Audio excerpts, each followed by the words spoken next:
नवी मुंबईत अमित ठाकरे यांचं शक्ती प्रदर्शन। अमित ठाकरे नोटीस स्वीकारण्यासाठी नेरूळ पोलीस ठाण्यात दाखल। शिवरायांच्या पुतळ्याला अभिवादन करून अमित ठाकरे पोलीस स्टेशनमध्ये।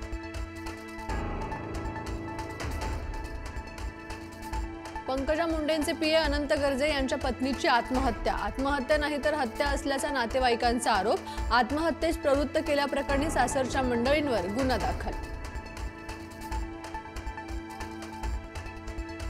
घटना घडली तेव्हा घरात नव्हतो। पत्नी गौरी यांच्या आत्महत्येवर अनंत गर्जे यांचं स्पष्टीकरण। घरी पोहोचलो तेव्हा घराचे दरवाजे आतून बंद होते। गर्जेंची माहिती।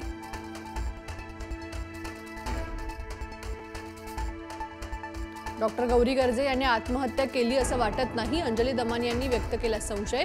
पंकजा मुंडे यांनी कारवाईसाठी पोलिसांना फोन करायला हवा होता। दमानी यांची मागणी।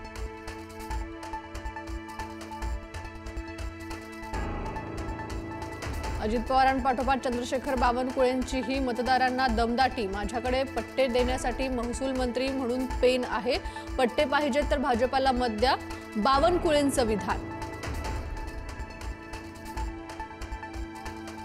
मी माझी भूमिका मांडतो, विरोधकांच्या आरोपाला महत्त्व देत नाही।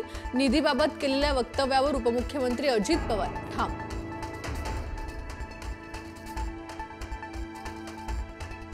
ज्या वार्डामध्ये मतं कमी पडतील त्यांनी ठरवून ठेवावं, आपलं काही खरं नाही। कुणीही निगेटिव्ह चर्चा केली तर खैर केली जाणार नाही। मंत्री हसन मुश्रीफ यांची कार्यकर्त्यांना दमदाटी।